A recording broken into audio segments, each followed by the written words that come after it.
Today I went back to work after the summer break and I was able to wear this tank top that was my travel knitting project over the summer, and this gave me a sense of accomplishment and completion that I can't even begin to describe. If you want to know how it happened and to see all the lovely things that happen around my knitting, come along on this vlog.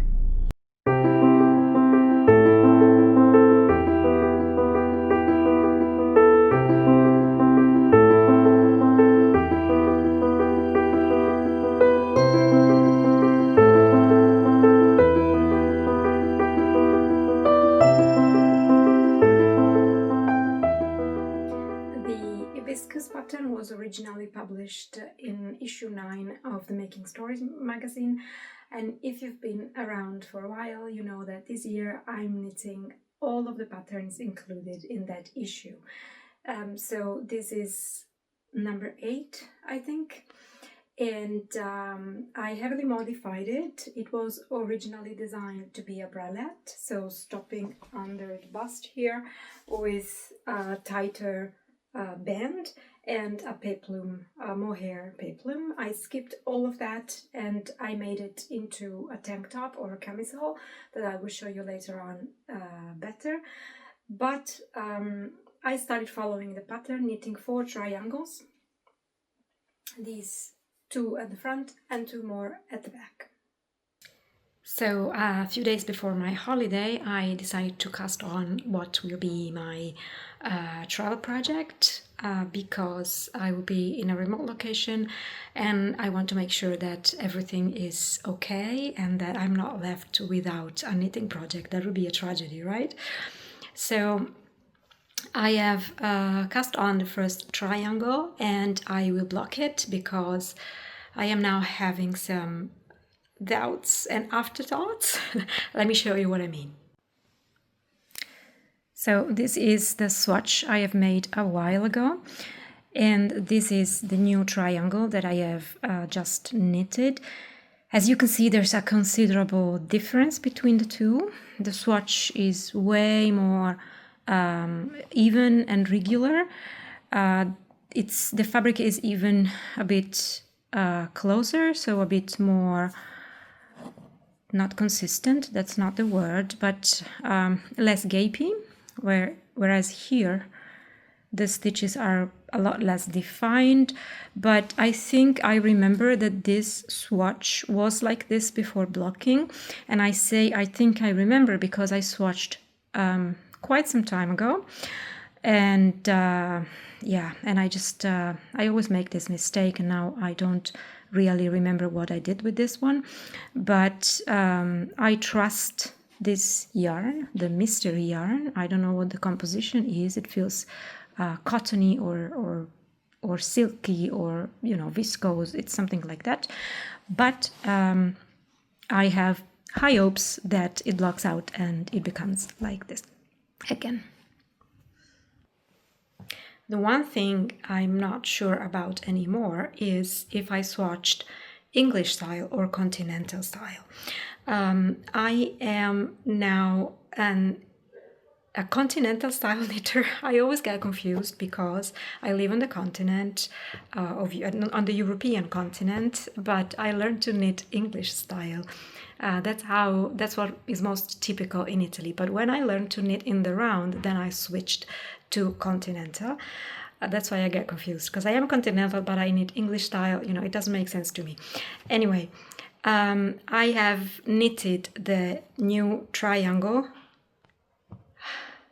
English style just because for ribbing I normally prefer that style, but I am pretty sure that I knitted the swatch continental. Oh my goodness, I don't think I can get this right today, but I mean that they've been knitted in the 2 different ways, so it might be that there is a tension difference. We will see after I have swatched after I have washed the triangle and it's completely dry.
Okay, so I have finished the 4 triangles that make up for the top of the top, for the upper part of the top, and I have blocked one just to double check, because this was my original swatch and this is the blocked triangle, and as you can see, it has smoothed it out considerably, so that is good. This is the unblocked sister of this.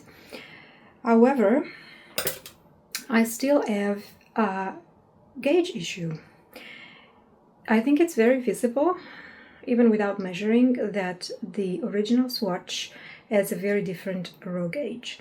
The stitch gauge is the same, so that should be fine, but the row gauge is like significantly different. I have 30 rows here and 40 rows in my first swatch, and this is exactly what the pattern calls for, whereas this is not. So I don't think I have a real problem here, because these are only the upper part. This is the back, but this is the front. So the front is a bit bigger, of course. Yeah, this is the right side. So this will go here, and even with the gauge inconsistency, I don't think it's going to be a problem, because the straps are added later, so it only means that I will have smaller straps. And I'm not planning to wear this by itself. I mean, it will be covered up by a shirt. I'm planning to wear these under an open shirt or an open summer jacket or something, because I will feel too exposed only wearing a tank top with a string strap. It's just not my style. If I wear a tank top, it has to be like this, covering me up a little bit more. So even if the proportions are not the same as in the original, I don't see it as a problem. I still haven't solved the mystery of why the gauge is so different. I mentioned already that I might have needed this continental style, and I needed the first of the triangles English style, or vice versa. I also mentioned that I always get confused between English and continental because they don't make sense to me. But anyway, I thought the problem might be, the gauge issue might be caused by my knitting style, but I have done a mix of both for the 4 triangles, and as you can see, they all look more or less the same, so I don't really have a difference between them.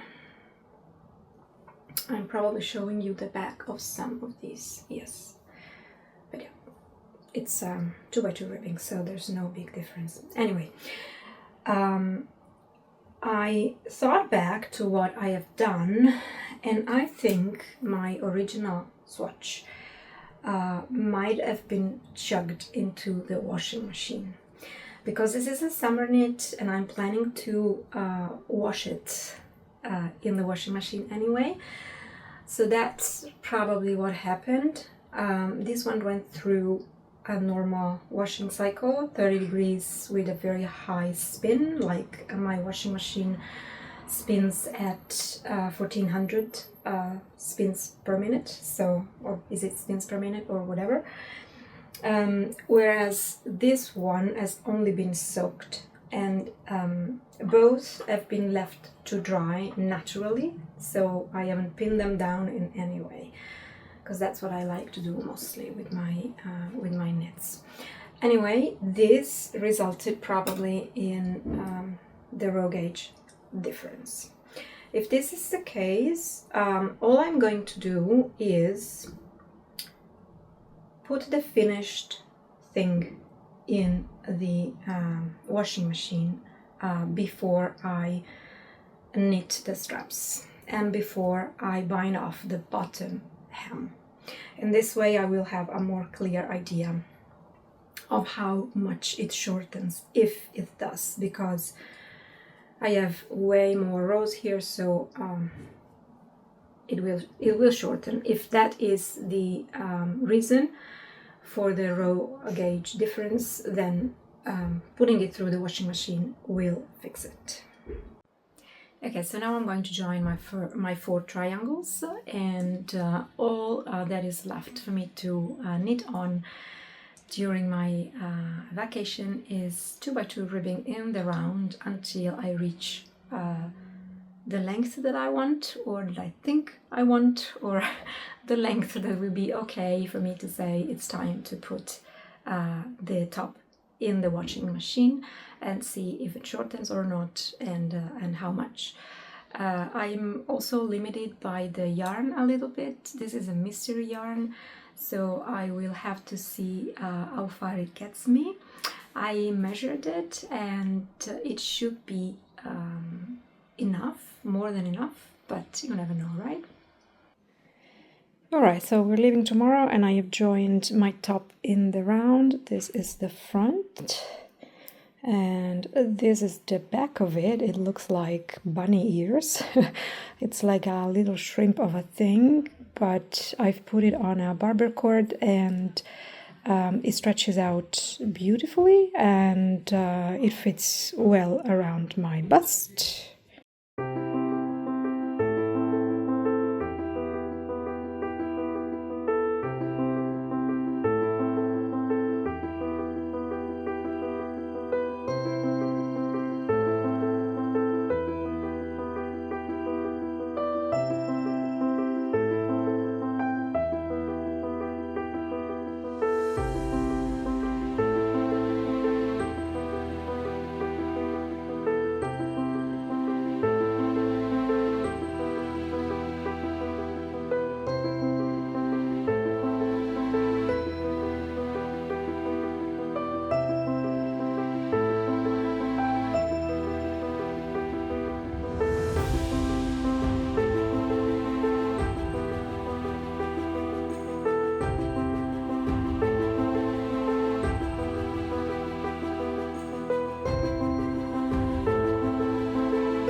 We're finally here in this beautiful place in the Italian Alps, and I'm about to sit down and do some knitting after the day's hike, so it means that it's also time for a little update on my project. So this is the top as it is now. It has grown considerably in length. This is the armhole, so I am at half of the predicted length. I have just joined this ball. This is the second ball. I have 5 of these. They are all more or less the same weight. So I don't think anymore that I'm going to play yarn chicken with this one. Even if the top shrinks in the washing machine, as I think it will, shrinks in the length, I mean, I think the yarn will be more than enough.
So we're back from today's hike. We hiked to a lake and I took my knitting with me, and I was waiting for the rest of the family to go further and come back, so I had the time to do some knitting there. It was lovely. But when we come back I found out that my little yarn cake is unraveling in my bag, so I will have now to wind it up into a ball, into a tighter ball. This yarn tangles very easily and it's also very splitty, so I really can't let this happen. I can't just let it unravel. I will have to wind it up again.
So I'm back home, I'm outside in the garden and I am taking a break.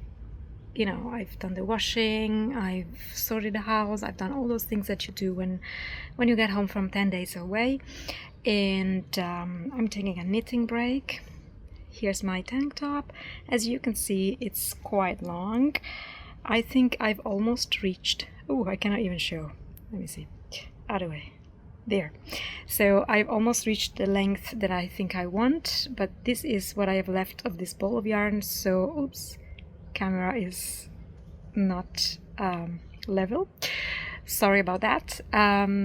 Yes, I want to finish this and then I'll put everything on the barber cord and put it in the washing machine. It's a bit of an aggressive blocking, but I discussed before how I think I put this sample, the swatch, in the washing machine, and so I need to put the whole thing in the washing machine before I decide if the length is indeed at the right length. Okay, so here it is on dolly. This is the front and this is the side, and obviously this is the back.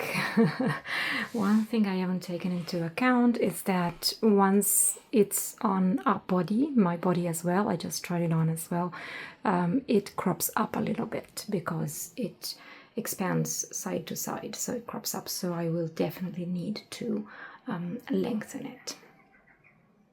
But I think the shape is pretty good.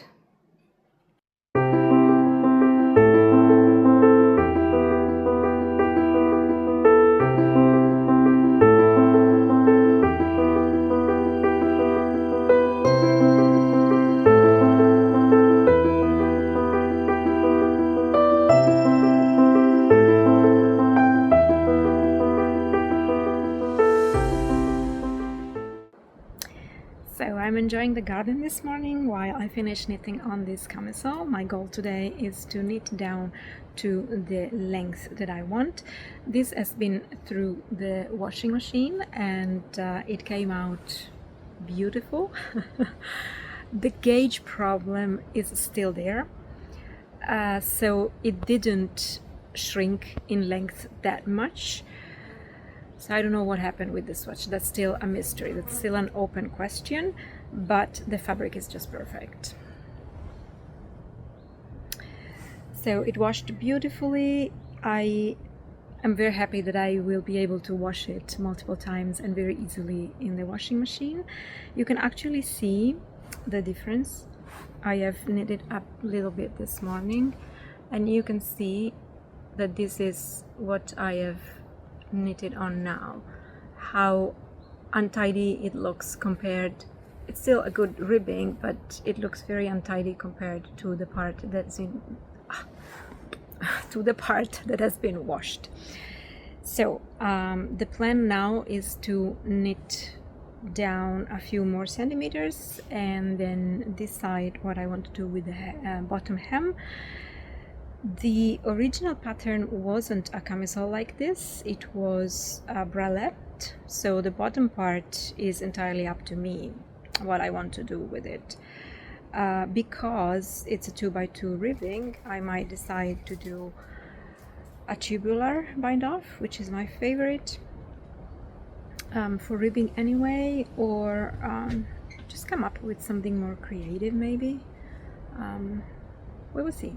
I will surprise you, possibly tomorrow.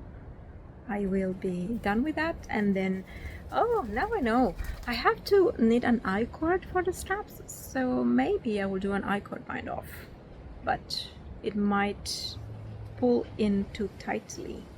I will have to see if that works or not. Stay tuned. Okay, this morning I started finishing the camisole. I have bound off yesterday with a regular bind off, and by the way, here you can see the difference between the part that has been blocked and the part that hasn't been blocked. It's a substantial difference, but never mind, it will be blocked in due time. What I'm doing now is the edges here. I was supposed to do an I-cord, of which you can see a few centimeters here, but as soon as I started it, I realized that I don't like it. It is better on the wrong side than on the right side, as it is sometimes the case with I-cords, but that's not the problem.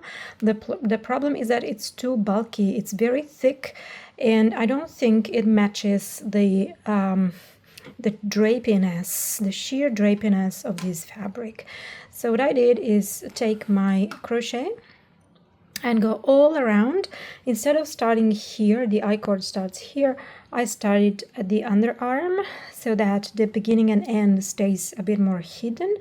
And then I've gone over the back stitches, under the other armpit, and all around. Now I will rip back this I-cord and finish going around this triangle and join here at the armhole, and then I will knit the straps with an I-cord.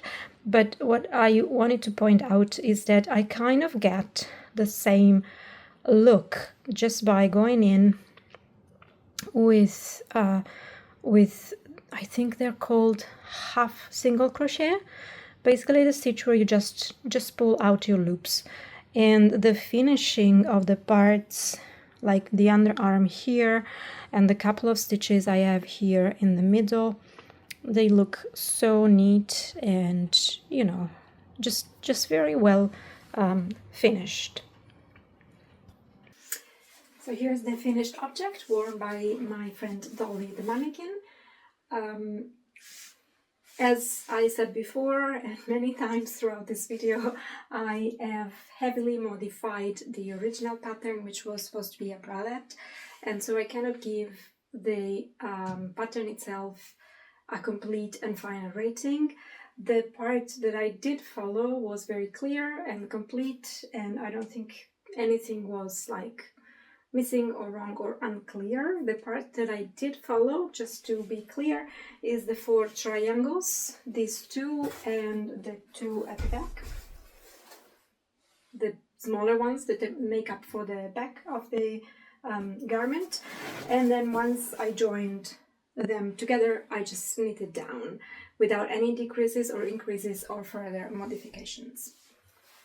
I knitted a size 3, or followed the numbers for the size 3 when I started out, and this gave me 30 centimeters of negative ease, which is what is recommended in the pattern. But as you can see on Dolly, and you saw earlier on me, this 2x2 ribbing stretches out very nicely and fits very nicely. So the fit is I think what was meant to be, and I certainly like it very much. It was my first time knitting something with so much negative ease, or I think with any negative ease at all. So I was not sure if I would get it right, but I did. It was actually easier than I thought. So sometimes you just have to trust the pattern and the process, and it works out. Other modifications that I made was skipping the I-cord all around the borders, like something that I've shown before. And I also added 2 stitches here in the middle, because in the original, the pattern was interrupted. The ribbed pattern was interrupted here in the middle, and these 2 knitted columns were joined together. So you had 4 knitted stitches here at the front, which I didn't really like. I don't see why, in the same way that you cast on for the underarms, I didn't see why I shouldn't cast on 2 stitches here in the center. So I actually have 2 stitches more than the pattern calls for, which doesn't make a big difference at this very small gauge. But yeah, I think it's more, it just makes more sense, and it's more like consistent, aesthetically consistent with these 2 little stitches in the middle. The straps look fine on Dolly, but she doesn't have an arm and armpit, so on me they could be a little tighter, to be honest. But that's not the pattern's fault. The pattern only gives a measure, but my front triangle in particular was a bit longer than the pattern intended, because my row gauge was off. So I simply started knitting the straps and then measured it on myself. So one thing that I have learned here, and that I would try to remember for next time I knit something like this, is not start at the front and then join the strap at the back, but start at the back. So pick up the stitches at the tip of the back triangle, so that when you try it on to check if the length is good, you can actually see at the front, and you can do it alone, because I had to get help from another member of the family to actually measure it, and I couldn't see myself at the back, you know, to like measure it correctly. And yes, the point where I then seamed it to the back looks good enough. So it looks good enough that it could be at the front. So that's not an issue. It wasn't an issue, at least for me. I need to make a final note on the yarn. I've done some research, and I think this yarn might be rayon actually, or have a rayon content at least, because of the drapiness and because it's very, very shiny, and also very splitty. So I think all of these characteristics belong to rayon, which isn't a completely natural fiber. That was a bit disappointing, because I prefer to knit with natural fibers, but hey, it was in my stash for like 20 years. I found a good use for it, so I think I can still be happy. It's a form of recycling, so that's fine. I've worn the top a couple of times already, and it doesn't feel sweaty or itchy or anything. It's very nice to have on the skin, so all good. And I would call this little project a success, and I can see myself knitting another one of these. It was very easy, very relaxing. The 2x2 ribbing is very rhythmic and meditative. The last thing I want to show you before we wrap this up is my journal. As you know, for this year-long knitting project, I am keeping a journal where I note down the technical details, so things like the gauge, which by the way is 26 stitches by 30 rows in 2x2 ribbing. When I start and finish the project, so this was started on the 24th of July and finished on the 24th of August, so that was perfect, 1 month. Not only knitting on this, but almost. And then I just write down my impression, my feelings, what I liked and didn't like, and some final ratings. This one gets 5 for all of my criteria because it was, I have to say, a very nice and satisfactory project. So see you soon with the next one.